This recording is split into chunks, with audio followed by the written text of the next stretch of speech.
As dividend growth investors, it can be easy to get caught into the trap of chasing yield, which means investing in high-yield dividend stocks without any regard to their other financial metrics. Unfortunately, this often leads to dividend cuts, which are dividend growth investors' worst nightmares. Low-yield dividend stocks are less likely to cut their dividends because, all else being equal, they tend to have lower payout ratios. This gives them more retained earnings to invest in growth, buy back stock, and do other shareholder-friendly activities. In today's video, I'm going to tell you how low-yield stocks can fit in your portfolio and introduce to you 4 low-yield dividend stocks that have historically been excellent investments. To begin, I wanted to talk about the relationship between business quality and dividend yield. First, let's talk about the message that a company sends to its shareholders when it pays a dividend. Dividend stocks are communicating that they care about their shareholders, and this means that they're likely acting in their shareholders' best interests in all their behind-the-scenes decision-making. With that said, we do not believe that there is a relationship between dividend yield and business quality. An example can help you understand why. Consider the healthcare conglomerate Johnson & Johnson. Without a doubt, this is one of the most high-quality businesses around. Johnson & Johnson is a member of the Dividend Aristocrats Index, a group of elite dividend stocks with 25 years of consecutive dividend increases. In fact, Johnson & Johnson actually meets the requirement to be a dividend aristocrat more than twice over. With more than 50 years of dividend increases, Johnson & Johnson is a dividend king. Also, Johnson & Johnson has increased its earnings per share in more than 30 consecutive fiscal years. Johnson & Johnson currently trades with a dividend yield of about 2.9%. Now let's say hypothetically that Johnson & Johnson discovers the cure for cancer and its stock price doubles. A doubling in its stock price would mean that its dividend yield is cut in half, making it a low-yield dividend stock. Does this mean that Johnson & Johnson's business quality has somehow deteriorated because its stock price has increased? Absolutely not. Keep this in mind when you look at low-yield dividend stocks and automatically assume that they must be low-quality businesses. The next aspect of low-yielding dividend stocks that I want to talk about is the benefit of retained earnings. All else being equal, low-yielding dividend stocks will have lower payout ratios, giving them more retained earnings to invest in their own businesses, buy back stock, execute acquisitions, or do other shareholder-friendly activities. More retained earnings give a business plenty of optionality.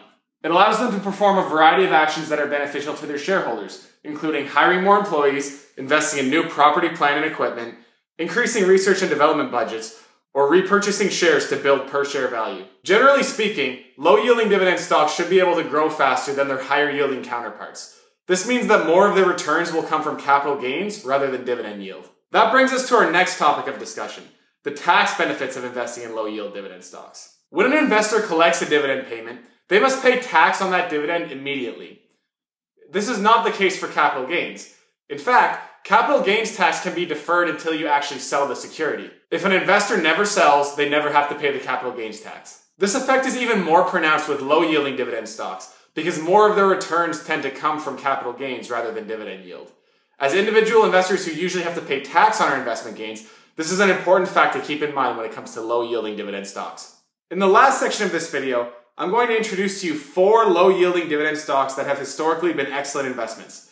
As a warning, this is not to say that these stocks are attractive at their current prices. The first is Hormel Foods Corporation.